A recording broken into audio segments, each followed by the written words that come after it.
Allah, Allah, Allah, Allah, Allah,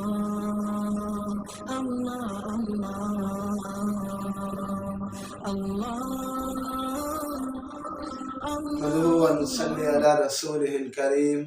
أما بعد فأعوذ بالله من الشيطان الرجيم بسم الله الرحمن الرحيم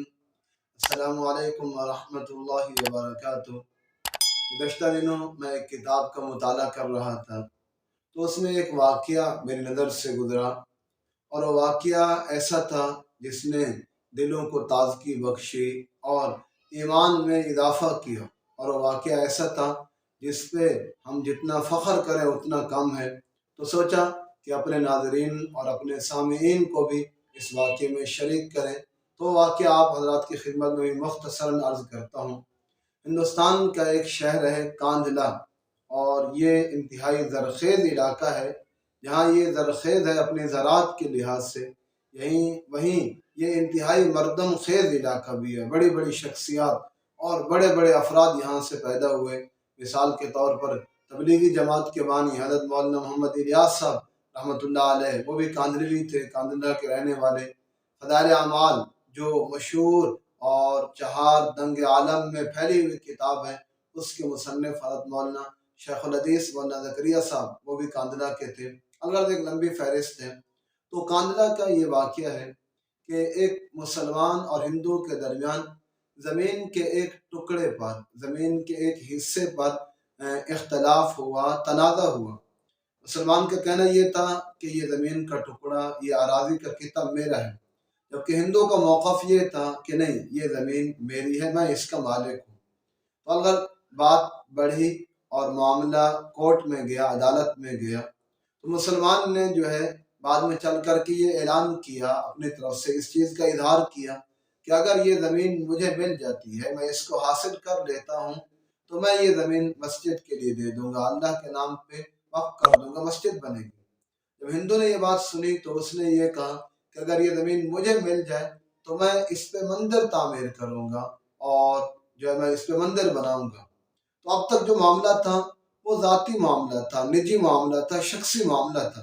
لیکن جب یہ صورتحال پیدا ہوئی تو اب اس کو جو ہے مذہبی رنگ دے دیا گیا، اور یہ معاملہ قومی بن گیا، اور اس معاملے کو بہت زیادہ اچھالا گیا، اور یہ بہت ہائی لائٹ ہوا، اور اندیشہ تھا کہ اس کی وجہ سے فتنہ کھڑا ہو جائے، فسادات برپا ہو جائیں۔ تو اگر یہ معاملہ چل رہا تھا عدالت میں، اس وقت جج جو تھا وہ انگریز تھا، تو اس نے دیکھا یہ معاملہ بہت نازک ہے، تو اس نے دونوں فریقوں سے، مسلمانوں اور ہندوؤں سے کہا کہ ایسا کرتے ہیں، تم کسی بندے کا نام بتاؤ، کوئی بندے کا نام تجویز کرو جس پہ تم دونوں متفق ہو، جو وہ فیصلہ کر دے گا دونوں فریق اس کو تسلیم کر لیں۔ تو خود ہندو نے ہی کہا کہ ایک بندے کا نام ہم تجویز کرتے ہیں، اور وہ بندہ بھی مسلمان ہے، وہ جو کہہ دے گا، جو فیصلہ کر دے گا ہمیں بھی منظور ہوگا۔ تو مسلمان بڑے خوش ہوئے کہ ایک مسلمان ہے، یقیناً وہ جو ہے مسلمانوں کے حق میں بات کرے گا، اور اللہ کے گھر کے لیے، مسجد کے لیے بات کرے گا۔ البتہ ہندو نے جس شخصیت کا، جس آدمی کا نام لیا، وہ تھے مفتی الہی بخش کاندھلوی رحمۃ اللہ علیہ۔ یہ بہت بڑے اللہ کے ولی گزرے ہیں، بہت بڑے عالم تھے، شاہ عبدالعزیز محدث دہلوی رحمۃ اللہ علیہ کے شاگرد تھے، اور ان کا بہت بڑا علمی مقام اور اللہ کے ساتھ بہت گہری نسبت تھی۔ تو اگر مسلمان بھی خوش تھے کہ اب فیصلہ ہمارے حق میں ہوگا۔ لیکن جب مفتی صاحب عدالت میں تشریف لائے اور انگریز جج نے مفتی صاحب سے پوچھا کہ مفتی صاحب یہ زمین کس کی ہے، آپ کی معلومات اس کے بارے میں کیا ہے؟ اور مفتی صاحب رحمۃ اللہ علیہ نے فرمایا کہ یہ زمین جو ہے ہندو کی ہے، مسلمان کی نہیں ہے۔ تو اگلا سوال جج نے یہ کیا، انگریز نے کہا کہ اگر یہ واقعی زمین ہندو کی ہے تو پھر کیا اس پہ وہ مندر بنا سکتا ہے، مندر تعمیر کر سکتا ہے؟ اور مفتی صاحب رحمۃ اللہ علیہ نے فرمایا کہ جب وہ زمین کا مالک ہے اور زمین اس کی ہے تو اس کی مرضی، وہ جو چاہے اس میں کرے، اور اس میں مندر بھی تعمیر کر سکتا ہے۔ تو اگر ہندوؤں کے حق میں فیصلہ ہو گیا اور مسلمانوں کے خلاف فیصلہ ہو گیا، اور ظاہری طور پہ تمام مسلمان پریشان کہ یہ کیا ہو گیا، اور مفتی صاحب نے ہندوؤں کے حق میں مسلمانوں کے خلاف کیسے فیصلہ دے دیا۔ لیکن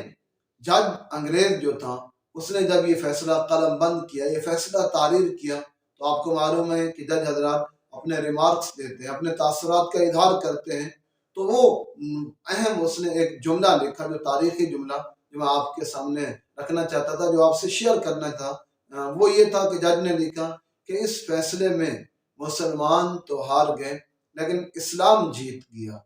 اسلام جیت گیا، مسلمان ہار گئے۔ چنانچہ جب مفتی صاحب رحمۃ اللہ علیہ نے یہ سچ سچ بات فرما دی تو ہندو بھی اس سے متاثر ہوئے بغیر نہ رہے، اور انہوں نے بھی یہ کہا کہ یہ اسلام کی بہت بڑی حقانیت کی دلیل ہے کہ ایک بندہ مسلمان ہے، وہ کر کے بھی صرف حق کا ساتھ دیتا ہے، سچ کا ساتھ دیتا ہے، یہ نہیں دیکھتا کہ وہ میرے مذہب کے اور میرے اپنے لوگوں کے خلاف جا رہا ہے، صرف حق کی بنیاد پر انہوں نے یہ فیصلہ کیا۔ تو لہذا ہم بھی اس زمین کو حاصل کر کے اللہ کے نام پہ دیں گے۔ چنانچہ ان ہندو نے بھی اسلام قبول کیا، کلمہ پڑھا اور اسلام میں داخل ہو گئے، اور وہ مسجد کی زمین بھی الحمدللہ مسجد کے لیے جو ہے حاصل ہوگی، اور اسلام کا بول بالا بھی ہو گیا۔ اس سے یہ بھی معلوم ہوا کہ آدمی سچ بات کرے، اور اگرچہ سچ بات ظاہری طور پہ ہمارے لیے نقصان دہ ہمیں معلوم ہو رہی ہو اور ہمارے خلاف ہمیں معلوم ہو رہی ہو، لیکن مسلمان کا عقید ہے، جیسے حدیث میں فرمایا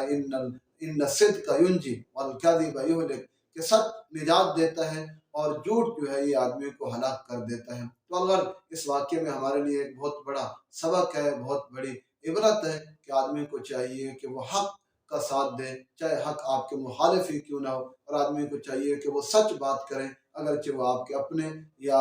آپ کے رشتہ داروں کے خلاف ہی کیوں نہ پڑے۔ اس سے ظاہری طور پر، وقتی طور پہ اگرچہ آپ کو نقصان ہو سکتا ہے، لیکن حقیقت میں اور آخر کار انشاءاللہ انجام آپ ہی کا بہتر ہوگا۔ اللہ تبارک و تعالیٰ سے دعا ہے کہ اللہ تعالیٰ ہمیں اپنے بزرگوں سلف صالحین کے طریقے پہ چلنے کی توفیق عطا فرمائے۔ وآخر دعوانا ان الحمدللہ رب العالمین۔